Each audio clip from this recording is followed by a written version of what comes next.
Roger dan juga Tamus yang kita omongin. Even tank-tank besar pun bisa jatuh di depan mereka. Betul, kalau kita ngebahas masalah draft yang dibawakan, dengan membawa Hayabusa, targetnya nggak terlalu banyak loh. Mungkin nanti ke arah Roger, tapi Keyboy di early game terpaksa terpanis, bahkan first blood diciptakan dari tangan Flaptzy. 4 orang yang langsung komit ke arah dari Keyboy ngebuat dia pun nggak bisa sustain begitu lama. Namun balik lagi ini kita ngomonginnya ke arah Cho. Tipikal hero yang membuat momentum bukan membayar waktu untuk mendapatkan teamfight jangka panjang. Ngebuat Fnatic Onyx harus bermain dengan cukup pintar, tapi Super Marco? Yap, Shadow Kill memang sudah diaktifkan. Super Marco masih bisa bertahan. Untungnya ada tambahan shield dari Wolf Form yang dia lakukan menghindar dari finishing yang dicoba lakukan oleh Kairi. Tapi Keyboy nggak tinggal diam, mempersiapkan ambush di bagian belakang. Berusaha mengganggu Super Marco agar menjauh dari area outer turret. Seenggaknya nge-delay dari segi recall time-nya ya, biar supaya di area top lane masih bisa di-poke ataupun bisa di-plating oleh Moskov. Seenggaknya itu keunggulan yang bisa diambil dari segi early power-nya. Sementara kalau kita ngelihat untuk posisi turtle yang ada di area bottom lane, kalau dari Arlott yang sudah menyentuh angka level 4, mungkin ada chance yang lebih baik lagi untuk Fnatic Onyx mengambil ke arah turtle-nya. Terkhususnya Keyboy dengan The Wave Dragon-nya. Makanya aku penasaran apakah mid-nya akan diberikan ke arah Keyboy. Menarik nih karena sudah ada turtle pertama yang akan coba dikontes oleh Fnatic Onyx dan juga Falcons Happy Brand. Lutfi belum mendapatkan level 4-nya, sementara View benar-benar mengganggu dengan lantern flare-nya. Ini nggak mudah sih untuk bisa kontes dan melepaskan turtle ke tangan Falcons Happy Brand. Spirit of Destruction memang dikeluarkan tapi belum connect ke arah siapapun. Dan Fnatic Onyx mencoba untuk mencari objektif yang lain. Early yang cukup pasif datang dari kedua belah tim. Walaupun tadi Keyboy yang menjadi first blood, tapi tidak ada inisiasi yang cukup dipasangkan dari Fnatic Onyx maupun dari Falcons Happy Brand. Sementara View di lain sisi dengan adanya Lantern Flare ini yang akan cukup merepotkan bagi Cho dan juga Vexana. Iya, sementara Fnatic Onyx masih dengan melakukan pressure yang sama ke arah gold laner. Super Marco, Shadow Kill, ditahan semuanya. Gak mudah mempanis Roger. Karena Kairi pun masih under dari segi itemsnya. Apalagi dengan adanya penambahan dari segi defensif ya. Ini yang ngebuat Roger agak sulit untuk ditumbangkan di arah early-nya. Namun ada El Imut di watch party kita. El Imut, sorry. Walk ya. Kelihatan. Yang ternyata muncul dari watch party. Deden from Bogor, halo. Oke, kita kembali ke dalam gamenya. Masih 1 point kill saja selama 3 menit game berjalan. Dan dari segi objektif nggak terlalu jauh berbeda. Meskipun sepertinya Flaptzy udah mau memainkan cutting minion di dalam area outer turret. Mencoba untuk diganggu oleh Keyboy dan digagalkan inisiasi yang coba dilakukan. Iya, dan pergerakan dari Fnatic Onyx pun masih bermain dengan cukup konservatif ya. Mereka nggak mau terlalu engage, tapi View menjadi target utama tadi di tangan dari Kairi. Jadi ini lebih ke arah inisiasi dari Fnatic Onyx yang ingin melakukan pick off dibandingkan dengan teamfight. Wah, ini masalahnya ada Lantern Flare yang connect ke Keyboy. Dan Keyboy kehilangan cukup banyak HP-nya. Mencoba untuk the way out Dragon yang mendapatkan ke arah Ogwen. Ogwen terpanis sudah di dalam area inner turret. Tapi Final Slash, Lutfi membuat Flaptzy kehilangan kendali. Shadow Kill, Flaptzy pun terpanis. 2 member hilang, mencari target selanjutnya karena Flaptzy kehilangan cukup banyak HP. Keyboy mengejar, flicker dikeluarkan. Dan Lutfi berhasil mempanis Flaptzy di area river. Pick off demi pick off dilakukan dan bahkan satu movement yang cukup genius datang dari Keyboy dengan satu tendangan yang menuju ke arah Flaptzy, ngebuat akhirnya teamfight potensial pun langsung menurun dengan drastis bagi Falcons Happy Brand. Langsung pick off satu persatu, ngebuat akhirnya ada 3 player yang bisa ditumbangkan di arah purple buff tadi. Namun out of nowhere Roger menumbangkan karena cewek. Wow, tapi turtle-nya didapatkan oleh Kairi meskipun minion Fury sekarang yang aktif memparis Lutfi. Untuk pertama kalinya Kairi dikejar dengan Flaptzy yang sedang memaafkan Tyrant counterannya. Sementara View mendapatkan Kairi dengan double kill di tangan Flap. View masih bisa bertahan dengan beberapa HP yang tersisa. Aku penasaran dengan ada itemization yang digunakan oleh Flaptzy sih. Apalagi dengan adanya Warcry ya. Ini sebenarnya ada tambahan damage yang sangat besar menurutku. Dari early game. Ada 8% tambahan damage yang cukup efektif. Nggak cuma untuk lawan Lutfi, tapi untuk bisa fast end ke arah Kairi juga.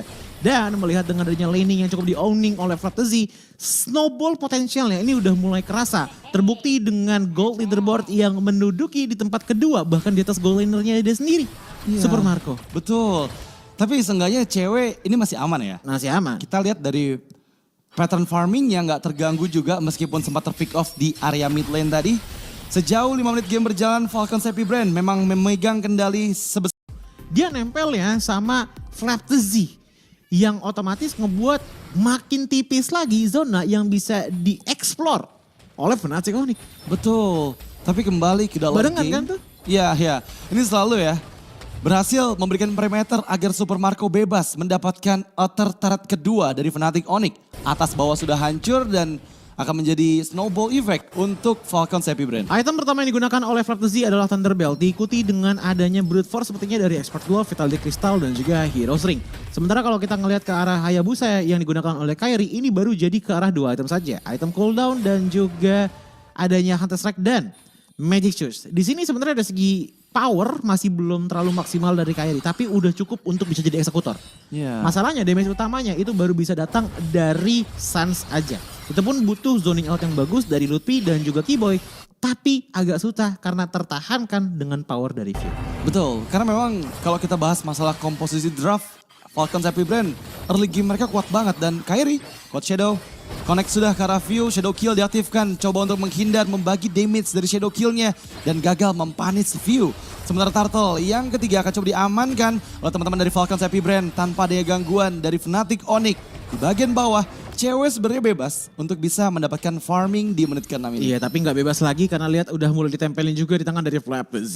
Mencoba untuk dikejar, cewek menghindar dengan Abyss Walker. Cukup aman untuk menjauh dari sergapan Falcons Happy Brand. Tapi masalahnya purple buff yang menjadi tujuan dari Falcons Happy Brand. View di bagian depan, Ogwen juga bersiap. Flap-Z di bagian belakang menahan semua damage yang masuk. Untungnya Kairi masih menyimpan attributions dan digunakan di waktu yang tepat. Iya, dan untuk sekarang Fnatic Onyx pun masih belum ada pertukaran sama sekali dari segi objektifnya. Bahkan kalau kita ngelihat dari segi turtle pun baru mendapatkan 1 turtle saja. Ngebuat adanya 2000 gold gap untuk 7 menit pertama. Kelihatannya kecil tapi cukup mematikan kalau ada satu teamfight yang terjadi. Bahkan ini udah akan agak sulit gold swingnya. Kalau sampai teamfightnya itu ngilangin 2. Ataupun ya 1 juga udah ngilang sebenarnya Fnatic Onyx untuk momentumnya mencari turning point dengan cepat. Iya, dan lihat ke damage leaderboard. Selalu ya, user Zuxin ini sebagai penyetor damage terbesar ketika digunakan. Pokingan dari damage Lantern poking. Flare sebenarnya kecil, coach. Tapi ketika udah ada Glowing One, ini bakal benar-benar merepotkan sekali nih. Karena terus-menerus damage burn-nya bisa diaktifkan. Itu yang ngebuat aku cukup kaget ngelihat adanya hotfix ya di bulan ini. Dengan adanya tiba-tiba mana cost-nya jadi 0.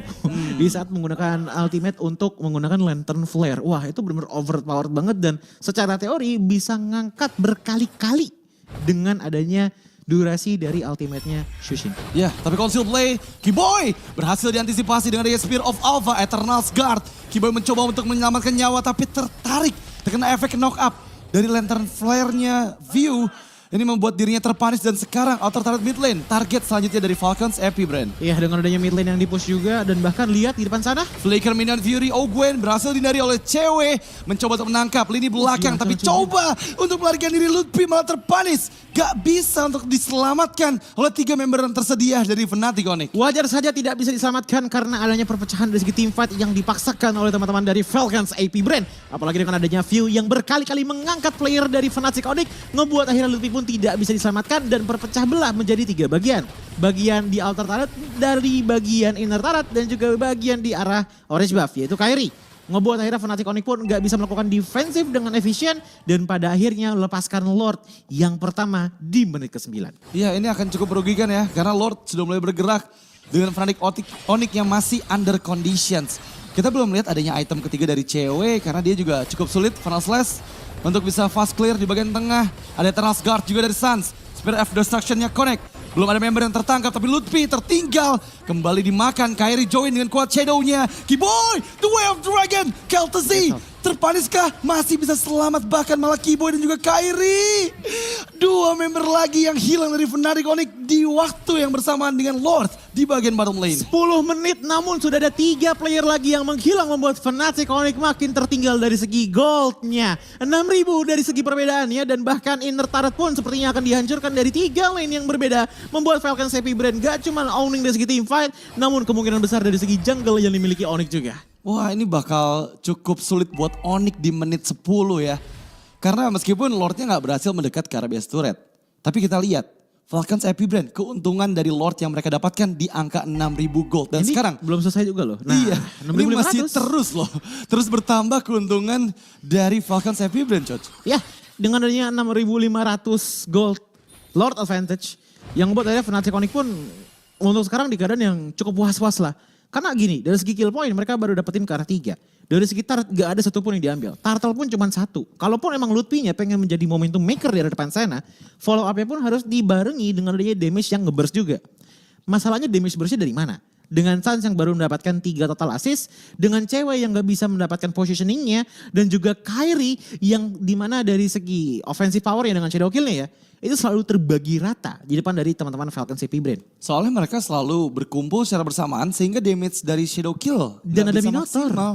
Dan ada Minotaur yang bisa memberikan efek heal juga. Dan kali ini lihat pressure. Karena Lutfi mencoba untuk menghindar dengan flickernya. Carry masuk tapi terkena efek knock up. Minoan Fury yang diaktifkan oleh Ogwen. Meskipun ada Fatal Slash. Yang connect Fantasy masih cukup aman. Malah Keyboy dan juga Lutfi terpanis oleh Super Marco Keltasy double. Yang dia kantongi tanpa ada korban jiwa dari Falcon Happy Brand. Kai mencoba untuk kuat Shadow kembali. Ingat dia belum mengeluarkan Shadow Kill-nya. Dan sekarang hanya buying time untuk segera melakukan clear minion di bagian atas. Tapi base turret pertama didapatkan oleh Falcon Happy Brand. Loncat masuk ke dalam area pertempuran. Flaptasy masih ada Shadow Kill untuk fast clear karena minionnya. Tapi fokus karena BSK berhasil di clear. Tapi Kairi one last hit still survive untuk kembali ke dalam area base. Satu kuat shadow yang manis sekali datang dari Kairi untuk membuat adanya safety net. Jikalau adanya burst output damage yang dikeluarkan oleh teman-teman dari Falcons AP Brain. Namun pergerakan dari Alpha-nya Kyle Z ini yang cukup berbahaya. Spear of Alpha yang di-abuse untuk mengharas Fnatic Onyx untuk tidak mendapatkan zoning out-nya. Yang membuat Fnatic Onyx pun gak bisa maju sedikit tanpa kepikiran apakah aku akan tumbang atau tidak. Iya loh, ini crowd controlnya terlalu banyak dan Iya. kalau fighter-fighter yang kena crowd control udah pasti bisa diangkat sama View. Itu yang bikin repot. Dan Flicker dan Fury, Sans yang ditarget oleh Keltasy mega kill. Yang dia kantongi akan menambah pun di kill tambahan karena Lutfi unstoppable. Juga dipegang oleh Super Marco dan kali ini di sisi lain ada 1v1 yang dimenangkan oleh Flaptasy atas cewek. Menyisakan 2 member saja. Spear of Alpha yang connect kembali Keyboy. Berusaha untuk the way of Keyboy. Tapi masalahnya Ogwen terlalu tanky untuk bisa dipunish. Dan Kairi hanya seorang diri. Mampukah dia mempertahankan base turret mid lane? Karena sekarang Spear of Alpha kembali menangkap Kai. Dan wipe out untuk Falcons Happy Brand di game yang pertama. 17-3 Fnatic Onyx dibuat kalah di game pertama.